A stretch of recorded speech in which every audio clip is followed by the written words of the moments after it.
Friend, मैं पंकज और teaching exam study में आप सभी का स्वागत है। दोस्तों, डिस्कस करेंगे सितंबर 2025 महीने की जो इम्पोर्टेंट 20 प्रश्न बनती है। ये टेक्स्ट बुक की जो प्रैक्टिस सेट है उससे ली गई है। इसमें 20 इम्पॉर्टेंट प्रश्नों की श्रृंखला है, जिसके तहत आने वाली परीक्षाओं में अगर आप इसे रिकॉल कर पाएंगे तो हो सके तो ये सब प्रश्न आपको देखने को बन सकते हैं। तो आगे बढ़ते हैं। प्रथम क्वेश्चन है कि प्रधानमंत्री नरेंद्र मोदी महिलाओं और बच्चों के लिए भारत भर में स्वास्थ्य सेवाओं को मजबूत करने के लिए किस पहल का शुभारंभ किए हैं? बेटी बचाओ पढ़ाओ, पोषण अभियान, आयुष्मान भारत अभियान या स्वस्थ नारी सशक्त परिवार अभियान। तो इसका उत्तर हो जाएगा स्वस्थ नारी सशक्त परिवार अभियान। इसके तहत महिलाओं और बच्चों के लिए स्वास्थ्य सेवाओं को मजबूत करना, और शुरुआती तिथि इसमें 17 तारीख होगी, इस महीने की 17 तारीख। और स्वास्थ्य शिविर में आयुष्मान आरोग्य मंदिर, CSC और अन्य सुविधाओं पर 75,000 शिविर लगाई जाएगी। एडिशनल इन्फॉर्मेशन में है कि समावेशी स्वास्थ्य सेवा और सशक्त समुदायों पर केंद्रित है। इसके पहल में निजी अस्पताल और स्वास्थ्य सेवा हितधारकों की भागीदारी को प्रोत्साहित करती है।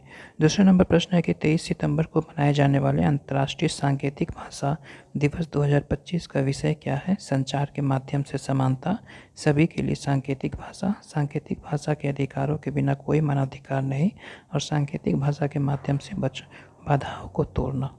तो इसका आदर्श उत्तर हो जाएगा सांकेतिक भाषा के अधिकारों के बिना कोई मानवाधिकार नहीं। यानी कि की पॉइंट्स इसका देखते हैं कि अंतर्राष्ट्रीय जो सांकेतिक भाषा दिवस 2025 का विषय सांकेतिक भाषा के अधिकारों के बिना कोई मानवाधिकार नहीं है, जो बहरे व्यक्तियों के लिए समानता और समावेशी सुनिश्चित करने में सांकेतिक भाषा के महत्व पर केंद्रित है। अगले प्रश्न के चिकित्सा के क्षेत्र में प्रवासी भारतीय सम्मान पुरस्कार 2025 किसे प्रदान किया गया? तो इसका उत्तर हो जाएगा doctor Kaushik Laxmidas Ramaiya. Doctor Kaushik Laxmidas Ramaiya Tanzania के एक चिकित्सक हैं, जिन्हें चिकित्सा के क्षेत्र में उनकी असाधारण योगदान के लिए जाना जाता है, और इसे प्रवासी भारतीय पुरस्कार 2025 से सम्मानित किया गया। यह पुरस्कार भारत की राष्ट्रपति श्रीमती द्वारा प्रदान किया गया और भुवनेश्वर में आयोजित 18वें प्रवासी भारतीय दिवस सम्मेलन के दौरान द्रौपदी मुर्मू के द्वारा ये पुरस्कार दिया गया। यह पुरस्कार अनिवासी भारतीय मूल के व्यक्ति और भारत के प्रवासी नागरिकों की उपलब्धियों की मान्यता देता है, जिन्होंने अपने क्षेत्रों में महत्वपूर्ण योगदान दिया है। नेक्स्ट प्रश्न की ओर आगे बढ़ते हैं कि कौन सी दृष्टि संबंधी वस्तु पर अब 28% के बजाय 50% GST लगता है? तो इसका उत्तर हो जाएगा दृष्टि सुधार के लिए चश्मे। यानी GST 2.0 में 5 और 18% के दो मुख्य स्लैब के एक साथ सरलीकृत कर संरचना पेश गई है। साथ ही सीन गुड्स एवं विलासिता की वस्तुओं के लिए 40% की अयोग्यता दर पर भी सुधारों की आवश्यक वस्तुओं, स्वास्थ्य सेवा और ऑटोमोबाइल पर कर में कमी पर जोर दिया गया है। GST परिषद की बैठक वित्त मंत्री निर्मला सीतारमण के अधीन 31 राज्यों और केंद्र शासित प्रदेशों की भागीदारी के साथ 26वीं बैठक हुई थी। नई संरचना में 5% और 18% की 2 स्लैब GST प्रणाली सुपर लग्जरी और सीन गुड्स के लिए विशेष 40% की अयोग्यता दर के साथ हुई है। नेक्स्ट प्रश्न की ओर चलते हैं कि सुधारों के तहत किन बीमा सेवाओं को GST से छूट दी गई है? जीवन और स्वास्थ्य बीमा योजना, केवल यात्रा बीमा, केवल मोटर वाहन बीमा और फसल बीमा योजना। तो इसका उत्तर हो जाएगा जीवन और स्वास्थ्य बीमा योजना।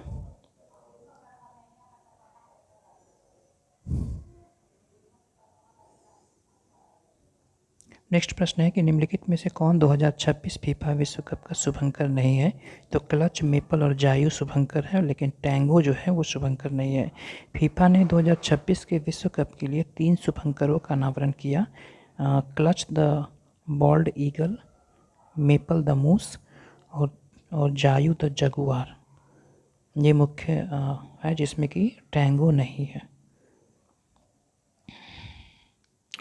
क्वेश्चन नंबर 7 है कि 2025 में 25वां शंघाई सहयोग संगठन शिखर सम्मेलन कहाँ आयोजित किया गया? तो ये तंजानिया, चीन में आयोजित किया गया है।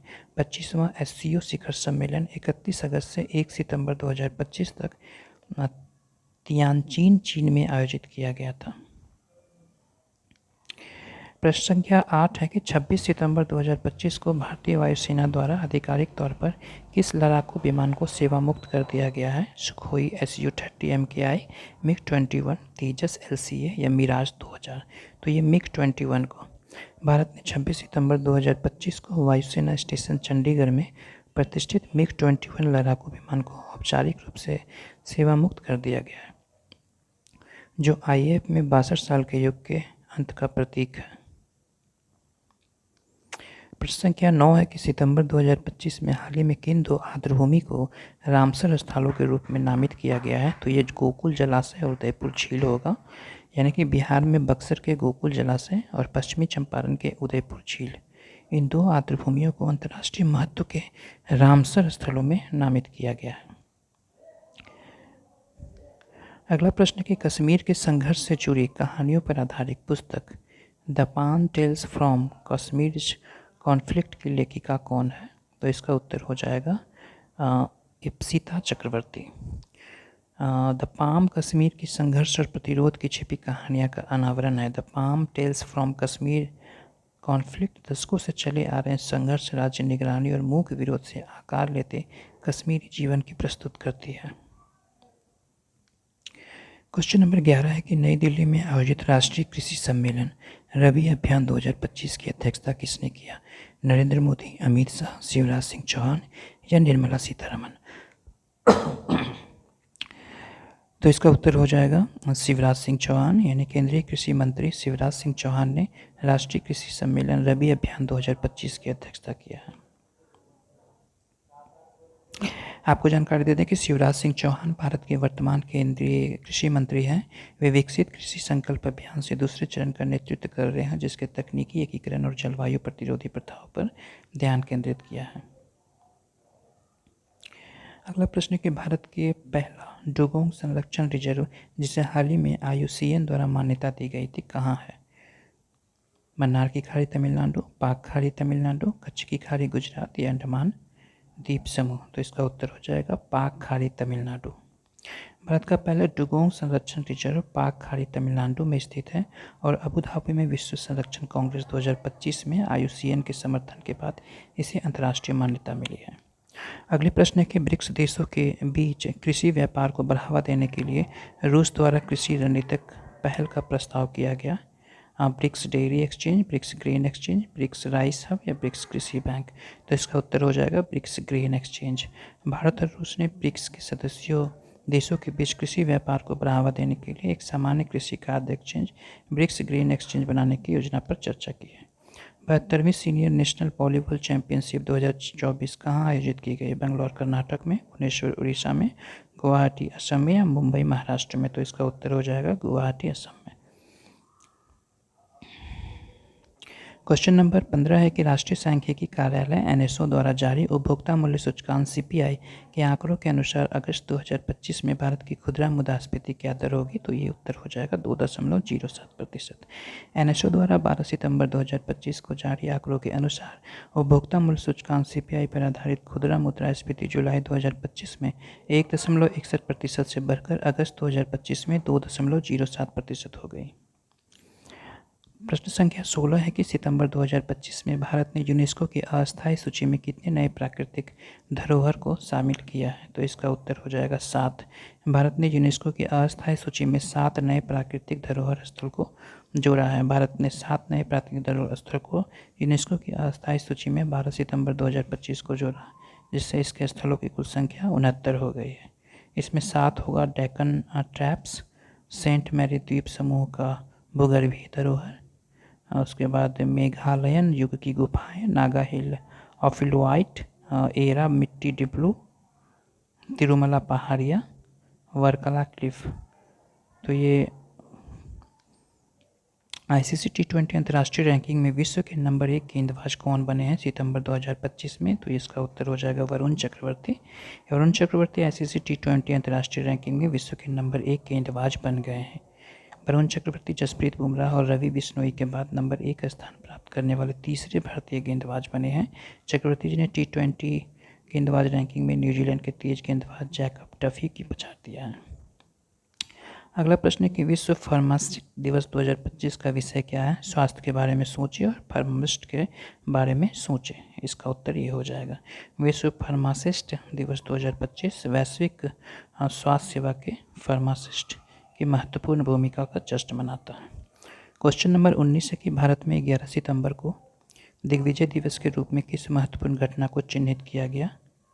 भारतीय स्वतंत्रता अधिनियम पर हस्ताक्षर, विश्व धर्म संसद में स्वामी विवेकानंद का भाषण हो जाएगा इसका उत्तर। यानी कि भारत ने 11 सितंबर को दिग्विजय दिवस स्वामी विवेकानंद के 1893 में शिकागो में विश्व के पहल धर्म संसद में दिए गए ऐतिहासिक भाषण का सम्मान में मनाता है। क्वेश्चन नंबर 20 और ये इस सीरीज के आखिरी प्रश्न है कि बिहार में मुख्यमंत्री के निश्चय स्व सहायता भत्ता योजना के तहत अब योजना का लाभ किस श्रेणी के स्नातकों को मिलेगा। तो उत्तर हो जाएगा कला, विज्ञान और वाणिज्य संकाय में बेरोजगार पुरुष और महिला स्नातक को। 7 निश्चय कार्यक्रम के तहत मुख्यमंत्री का निश्चय स्व सहायता भत्ता योजना अब कला, विज्ञान और वाणिज्य संकायों में बेरोजगार पुरुषों और महिला स्नातकों को लाभान्वित करेगा। तो ये लास्ट प्रश्न थी। तो ये 20 प्रश्न को सीरीज आपको कैसी लगी है। अगर आने वाले और भी हम सीरीज बनाएंगे तो कमेंट बॉक्स में अपनी राय दें। वीडियो अगर अच्छी लगी हो तो चैनल पर नए हो तो चैनल को सब्सक्राइब कर लें, लाइक करें, अपने दोस्तों के साथ शेयर करें। वीडियो देखने के लिए धन्यवाद। Thank you very much.